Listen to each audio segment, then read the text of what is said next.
Hey YouTube, this is Scarecrow Kaiser. I'm here today to do a deck profile on my, actually I should start by explaining, with all the new stuff that's going to be coming out in the next few months and stuff. There's decks I would call right now, like Underdog clans and decks. But there's some of the more fun and sometimes skillful decks in the game. Some of them are some of my favorites. So I'm going to be doing profiles on those, and one of them that I'm most excited for and is coming soon would be Pale Moon. Pale Moon is virtually non like competitive right now in the meta. Like you don't really see it have any sort of significance. So you could definitely call it an underdog right now. But this deck profile is to show where it is right now, where I have it at least. It runs pretty decently still. Um, it was played in a tournament a while ago, and it actually went X1, made top 8. So it's a pretty decent deck. I think it played against X, Aqua, X Aqua Force. I can't remember the other ones.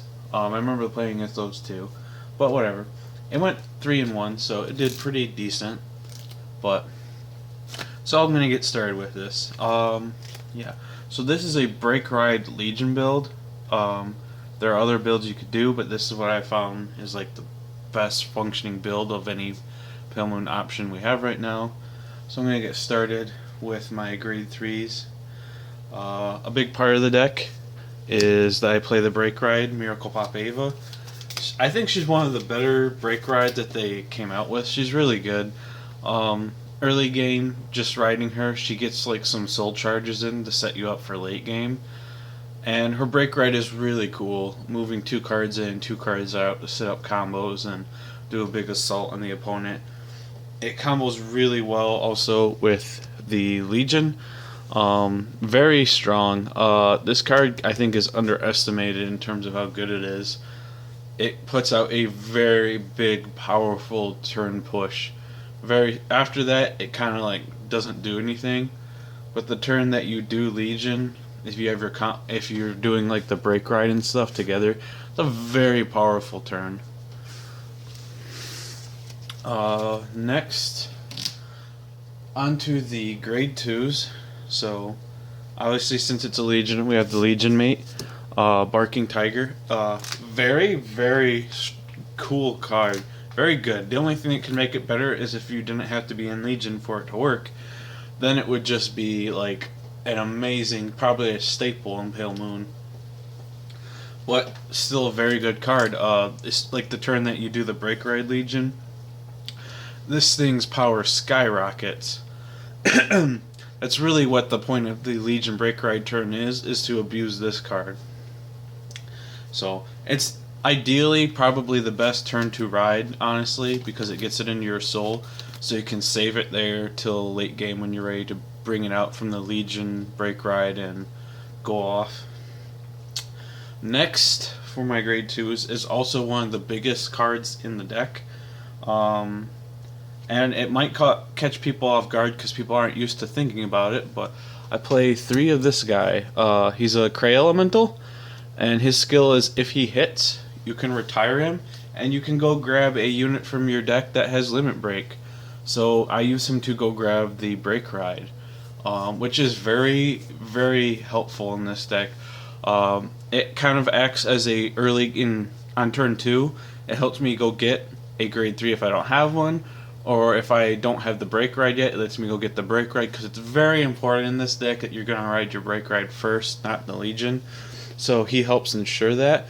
And even if I was already set up just the way I want, trading him to go grab a grade 3 means I have a grade 3 in my hand I can stride with. And because he's a Cray Elemental, I can use him just like any other Pale Moon card. So he's very good. I actually would want to almost play 4, but I have other things going on with the deck to make the deck balanced, so I don't know. For my next grade 2, I play 2 Nitro Juggler. He's, when you call him, soul charge, so, or ride him. So he's just like one more card to the soul. It's not a guarantee that's even going to be a card you want. That's why I only play the 2. It's just a little bit of extra soul charge to help build up that soul as a resource for later. And then I play, for my last grade 2, Turo 2 Jumping Jills. When she comes out of the soul, she's a 12. So we all know how good 12Ks are. So she's not as good as like a normal 12K, but she still has her purposes for why I play her. For the grade 1 lineup, we have 4 perfect guards, 3 of the heart and soul of the clan, purple trapeze. 4 is too much, 2 is too little. Then I play 3 Jumping Glen. When she comes out of the soul, she gets +3, so she can be a 10K that turn. So she works really cool with certain cards, like if you bring out her and Jill together, that's a 22K column. So your opponent would have to 15 guard it. She just gives the deck better numbers and stuff, and sometimes you don't always have the option of teaming up a grade 1 and a grade 2 that come out of the soul together. So with any like thing she's teamed, any grade 1 she's teamed up with, she has to team with a grade 1, you're still like at least a 16K. So she just makes good numbers, that's what she's for. Then we play 2 Egg Juggler, my favorite card probably in the clan.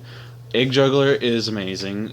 If it comes out of the soul, you can Soul Blast and draw. So it's free card advantage. I don't like playing too many of it because it is only a 6K, but it is good for what it is. It's a very good turn 1 Vanguard ride. Ideally, I think really only grade 1 you don't want to ride out of the ones I've shown so far is the Hypnotist. Any of the others are a pretty good ride. Plus the fact that Soul Blast helps because it throws triggers that you can soul charge into the drop zone.